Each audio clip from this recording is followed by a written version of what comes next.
look at this kind of loss and the scoreboard, and it doesn't look like you can find a lot of good, but we're going to do that because we want to keep establishing ourselves in the things that we're good at and building on those things and stay positive. Be the population. No, I don't have that one. Next up, 3rd and 18. McCown steps up. McCown gets out of trouble. McCown still going. McCown, first down. Josh McCown. What a run. It's on this drive, none bigger than this one, because he's got time to throw. Little escape out of the pocket, steps out of a tackle, and he's not going to slide until he gets plenty of yards. 22. Dan, when you are almost 40 and running the 40. So here we go again. Week 3 of the NFL season, and the Jets are arguably talked about again for a lost season. Season just started and they're talking about us for having a lost season. But to whom does the blame go for the 0-2 start, for allowing 45 points against the Raiders, for losing yet again to the Buffalo Bills? To whom does the blame go? Easily, we could all say that it goes to the top positions on the league, the coach, coaching staff, the quarterback, Josh McCown, number 15. But I am here to tell you today, Jet fans, that it is not Josh McCown's fault we're 0-2. It's not Josh McCown's fault we allowed 45 points against the Raiders. It's not Josh McCown's fault that we lost to the Buffalo Bills. I am here today to relieve the minds of all you Jet fans out there and hopefully clear it up for you that it's not only the defense's fault that we're out there, it's not only the coach's fault that we're out there, but if anything, it's not Josh McCown's fault because Josh McCown is playing his heart out for us. Let me get into it. Now, don't get me wrong. Don't get me wrong. Josh McCown's nowhere near what we want to have as a quarterback right now. His skill sets, we know what they are. He's not the quarterback of the future, and I understand that. I know we still need to get a franchise quarterback, but it's not his fault we're 0-2. It's so many other things going on. The youngest receiving core in the National Football League, the most untalented on paper receiving core in the National Football League. It's the defense underperforming yet again for the second year in a row. Muhammad Wilkerson got his big extension a couple off seasons ago, and for some reason he thinks he can just lay back and play the game that he wants to play and let other guys step up. No, Wilkerson, we'd like to have you be the prime defensive end, the scary pass rusher that we know you to be. We'd like to have that back. If that's too much to ask, you can leave the team. We can cut you. I don't care how much money we have to spend, but you can get the heck off the team if that's your mentality. It's the Buster Screen yet again underperforming. I think he just wants to go, personally.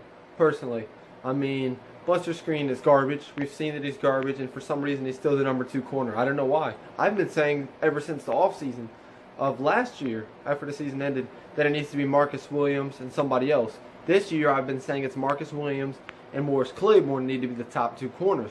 Stop putting Buster Screen out there. He's versatile at the 3rd corner position, playing nickel. He doesn't need to be out there. The defense is so underperforming. The run D is supposed to be the strength of this team, yet we're allowing 200-plus yards every game this season. Buffalo obviously ran all over us.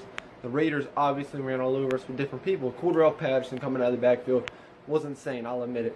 But it's not Josh McCown's fault, guys. Josh McCown is playing his heart out. He was throwing dimes. Press the line. McCown hooks a pass. Deep ball. Looking for it all. Caught for the touchdown. Jermaine Kearse. The Jets are on the board. McCown launches. Caught for the touchdown. Jermaine Kearse. Matched up with Emerson. tougher position to be in as a quarterback. Watch the blitz coming from both sides. Morrow from the right side, Joseph from the left, and the ball put up where only Kearse could get to it over Emerson.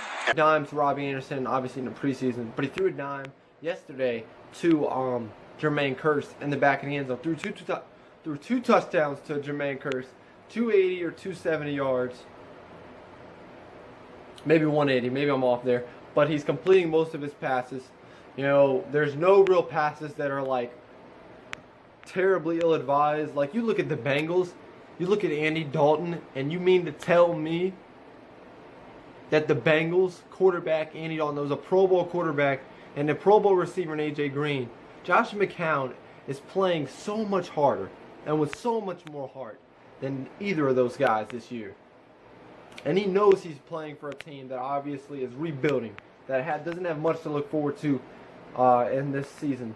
Usually quarterbacks who are at 38 years old, this prime into their NFL career, quarterbacks that are that old usually know that they're going to be playing for a team that he's either going to be backup or he's starting for a team that doesn't have a chance. Yeah, Josh McCown's out there playing like he's playing for the Super Bowl. He's obviously not throwing 5-6 touchdowns, 400 yards a game, but he's doing what he needs to do to get his part, to do his part in the team, and trying to lift the team back up. Stop blaming it on Josh McCown, guys. There's so many other pieces you can blame. Todd Bowles, the coaching staff, is getting on my nerves. The play calling is so bad defensively. Why are you blitzing less this year? When you're playing from behind, you're supposed to blitz more. I'm not seeing blitz. I'm seeing soft zone drop backs because they're scared to get toasted over the top. They're scared of having a repeat of last season, to the point where they're so conservative on the play calling, it's aggravating. It's irritating. It's costing us games. They're running all over us because of. So let me know what you guys think in the comments below. If you really think it's Josh McCown's fault, leave me. I will be more than happy to spend a minute to 5 minutes to even 10 minutes of my day reading the long reasons why you have Josh McCown as the reason why we suck. He is not the reason why we suck. Don't blame it on Josh McCown. It's the defense and it's the coach. And they both, and the owner, for God's sake, Woody Johnson. Why is he even still the owner? I don't understand that. I don't understand why Woody Johnson is still the owner when he's Trump's ambassador to the United Kingdom. He's the ambassador. He's not even focused on the team 90% of the time. Give it to your brother, or get the Woody Johnson whole train out of here. Let Gary Vee be the owner. For those of you who don't know who Gary Vee is, he's a very rich, up-and-coming public speaker that loves to talk, and he loves the Jets, and he's so interested in buying them. He's a young guy. Let him buy the team, for guys. At least he would care about trying to win a Super Bowl. Woody Johnson cares about selling tickets. That being said, let me know what you guys think. Who you guys think deserves the blame for the Jets' 0-2 rocky start in this season. We all didn't expect much from them this season, but here we are. Jet fans. Another thing about Jet fans that really gets me upset sometimes is they rooted for this team to go 1-16 this year, and yet they're still bashing them. I hate losing. I hate losing. But for those of you out there that sat there the whole offseason and said, we better lose, we better go 1-16 for that number 1 pick, how can you sit there and still be upset at the team? I'm upset at the team because I hate losing. Why are you upset? You rooted for them to lose. So, anyway, guys, let me know what you think in the comments below. Josh McCown is not the reason that the Jets are 0-2. It's everybody else. Let's stay tuned for the next coming video. It's Dolphins week. Go Jets. Wheels up. And as always, you heard it first from Harley. Lee joins the offense today, makes a couple catches, 2 touchdowns to Jermaine Kearse. You get Austin Seferian-Jenkins back next week. You ran the ball somewhat today. Are you sensing that there is some promise with this offense, that you're going to go home and play a divisional game in front of your fans next week, that maybe there's reason for some optimism? Yeah, absolutely. There's always a reason for optimism.